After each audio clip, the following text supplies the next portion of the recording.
बच्चों, आज की वर्कशीट है कार्यपत्रक 72, वर्कशीट नंबर 72, डेट है 28/12/2020, क्लास है 10th और सब्जेक्ट है साइंस। हम लोगों ने पिछली क्लास में जो वर्कशीट ली थी उसके बारे में पढ़ा था, उसी का आगे का ही पार्ट है ये, कॉन्टिन्यूएशन में।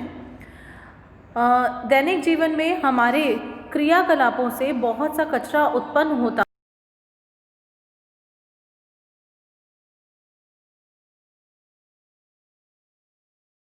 गार्बेज मैनेजमेंट करेंगे। गार्बेज आपको मालूम है, जो भी कूड़ा होता है, जो भी हम लोग वेस्ट मटेरियल बेसिकली जो होता है उसको हम कचरा कहते हैं। तो हम लोगों के जैसे लाइफस्टाइल भी बदले हैं, जैसे हम लोगों ने थोड़ा बेटरमेंट अपनी सोसाइटी की तरफ भी करा है, तो उसमें लेकिन हमारी बहुत सारी चीज़ें तकलीफ़ें भी बढ़ी हैं कि भाई तकलीफ़ें ऐसे बढ़ी हैं कि हम लोगों को अब ये देखना पड़ता है कि वेस्ट का डिस्पोजल कैसे करें, उसको कैसे हटाएं। ठीक है ना, तो स्टार्ट करते हैं। कचरे में दो चीज़ें होती हैं। पहली चीज़ जैविक कचरा, जिसे कि बायोडिग्रेडेबल कहते हैं, इंग्लिश में क्या कहते हैं, बायोडिग्रेडेबल। ठीक है, बायोडिग्रेडेबल होता है जो कि सूक्ष्म जीवों द्वारा, मतलब जो माइक्रो ऑर्गेनिजम्स द्वारा छोटे छोटे पदार्थों में बदल जाता है, उसको हम कहते हैं जैविक कचरा या बायोडिग्रेडेबल वेस्ट। जैविक पदार्थ का कचरा कहा जाता है इसको। उदाहरण जैसे कि जितने भी खाने पीने की चीज़ें हो गई, जैसे फल हो गई, सब्जियां हो गई, छिलके हो गए, गोबर हो गया, कागज़ हो गया, जो कि वापस छोटे छोटे टुकड़ों में बन सकता है, दैट कैन बी डिग्रेडेड, उसको सरल चीज़ों में बदला जा सकता है। लेकिन अजैविक कचरा, नॉन बायोडिग्रेडेबल कचरा वो होता है जो कि माइक्रो ऑर्गेनिजम्स द्वारा सरल पदार्थों में नहीं बदला जा सकता। ठीक है, अजैविक पदार्थ या कचरा कहलाता है, जैसे प्लास्टिक हो गया, पॉलीथीन हो गया। क्यों हम कहते हैं कि हमें इन चीज़ों को यूज़ नहीं करना चाहिए? क्योंकि ये बायोडिग्रेडेबल नहीं होती, तो ऑब्वियसली ये पॉल्यूशन ज़्यादा बढ़ाती है। ठीक है ना। कचरा प्रबंधन के तरीके, आज हम सारे कचरा प्रबंधन के जो ये वेस्ट जो मटेरियल है उसकी मैनेजमेंट हम देखेंगे कि कैसे की जा सकती है। स्टार्ट करते हैं। Biogas plant. बायोगैस प्लांट आपको पता है बेटा,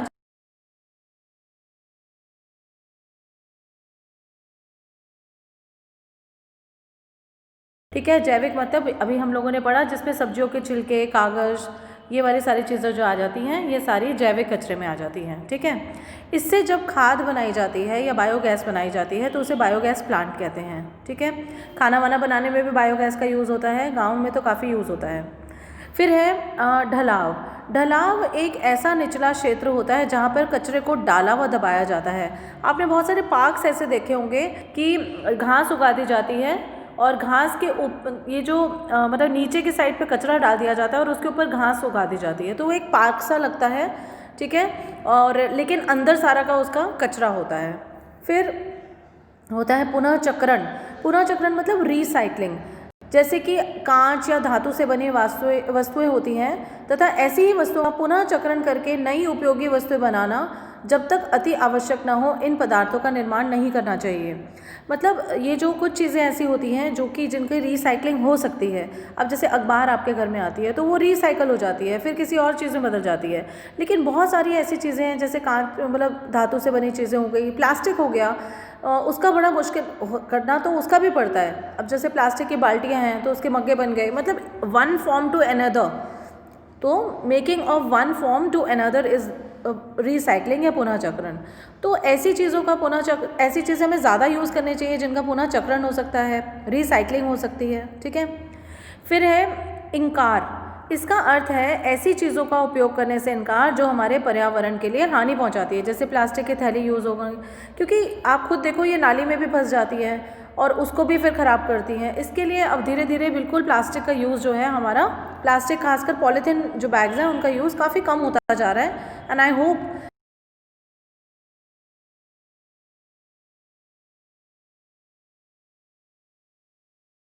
है उस पर प्रदूषण ना हो। ठीक है ना, तो नो प्लास्टिक, से नो टू प्लास्टिक्स। फिर आता है सीवेज ट्रीटमेंट प्लांट। सीवेज आपको पता है कि ये जो नाली के गंदा पानी आता है, जो मतलब बाथरूम से, टॉयलेट्स वगैरह से आता है, तो उसको इस प्लांट में नाले के पानी को नदियों में डालने से पहले साफ़ किया जाता है। भाई नदियाँ हमारी अगर गंदी हो जाएंगी, उसमें अगर सीवेज सारा जाएगा तो हमारी एक्वेटिक लाइफ को भी तो खतरा है ना। एक्वेटिक लाइफ मतलब मछलियाँ जो कि पानी में रहने वाले जीव हैं, उनको भी तो खतरा है। तो इसके लिए पहले उसको ट्रीट किया जाता है सीवेज को, उसके बाद उनको नदियों में डाला जाता है। फिर है कंपोस्टिंग। जैविक कचरे को गड्ढा खोदकर दबा दिया जाता है, लगभग 3 महीने में एक खाद बन जाती है। जैविक कचरे को निपटाना ईजी है, मतलब जो बायोडिग्रेडेबल है, जो सूक्ष्म जीवों द्वारा बिल्कुल छोटे छोटे सूक्ष्म चीज़ों में बदल जाता है, तो वहाँ पे उनको ईजी है हैंडल करना, क्योंकि अब जैसे खड्डा खोद दिया, उसमें दबा दिया, तो 3 महीने में ये खाद बन जाएगी और उसमें फिर आप खेती भी कर सकते हैं, मतलब वो भी कर सकते हैं, उसमें कोई फ्रूट्स उगा सकते हैं, कोई प्लांट्स उगा सकते हैं। तो ये एक बहुत अच्छा मेथड है। फिर है पुनः उपयोग, रीयूज़ करना। भाई यह तरीका पुनः चक्रण से भी बढ़िया है। इस विधि में हम वस्तु का उपयोग बार बार करते हैं। जैसे मैंने आपको बताया ना कि जैसे प्लास्टिक के जार, बोतलें आदि रसोई घर में सामान को रखने में उपयोग की जा सकती हैं।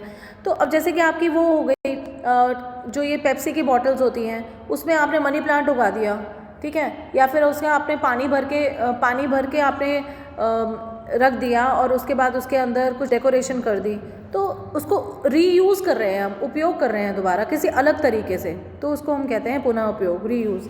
ठीक है। फिर है पुनः प्रयोजन। इसका अर्थ है जब कोई वस्तु जिस उपयोग के लिए बनी है, जब उस उपयोग में नहीं ला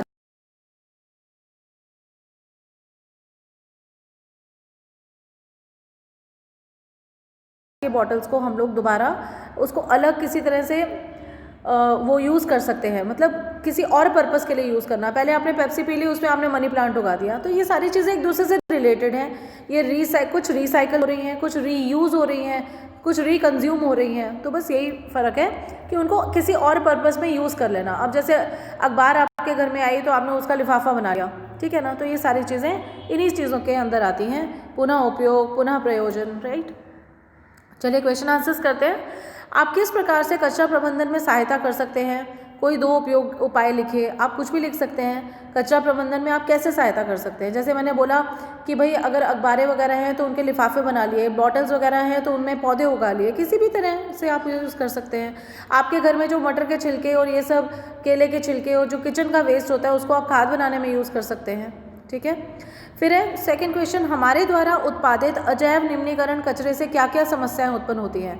देखो हम लोग जो ये पॉलीथीन्स वगैरह कहीं भी फेंक देते हैं, एक तो ये जो अगर जानवर खा ले तो उनको दिक्कत है, जैसे अगर गाय वगैरह खा लेती है तो उसको भाई उसके पेट में भी तो ये जाएगा, तो उसके लिए प्रॉब्लम है। फिर दूसरा ये है कि नालियों फंस जाते हैं ये, और उसके बाद जो है पानी ड्रेन नहीं होता, पानी इकट्ठा हो जाता है, तो ऑब्वियसली इससे समस्याएँ तो उत्पन्न होती है, प्रदूषण होता है, ठीक है।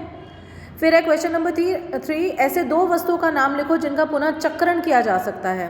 देखो पुनः चक्रण जो है मैंने आपको ये बताया ना, जैसे जिनको कि रिसाइकल करा जा सकता है, तो आप कौन सी चीज़ लिख सकते हैं?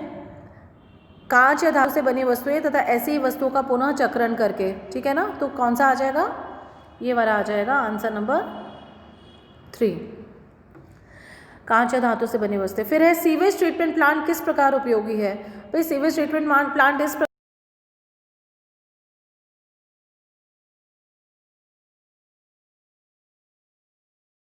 टॉयलेट की सारी गंदगी हटाई जाती है, फिर उसके बाद उनको नदियों में डाला जाता है, ठीक है ना। तो इसी वजह से ये सीवेज ट्रीटमेंट प्लांट उपयोगी है, ताकि हमारी नदियाँ भी दूषित नहीं होती, ना ही उनके जीवों को कोई इफेक्ट पड़ता है, ठीक है। क्वेश्चन नंबर 5 है, यदि आप प्लास्टिक के थैले को ना कहते हैं तो किस चीज़ से बना थैला उपयोग करेंगे? हम कागज़ से बना थैला ले लेंगे ना, हम अखबार से बना थैला ले लेंगे, हम लोग जूट से बना के ले लेंगे, जो कि बायोडिग्रेडेबल है, जो कि जैव निम्नीकरणीय है, जिनको हम रीयूज़ कर सकते हैं, रिसाइकल कर सकते हैं, जो सूक्ष्म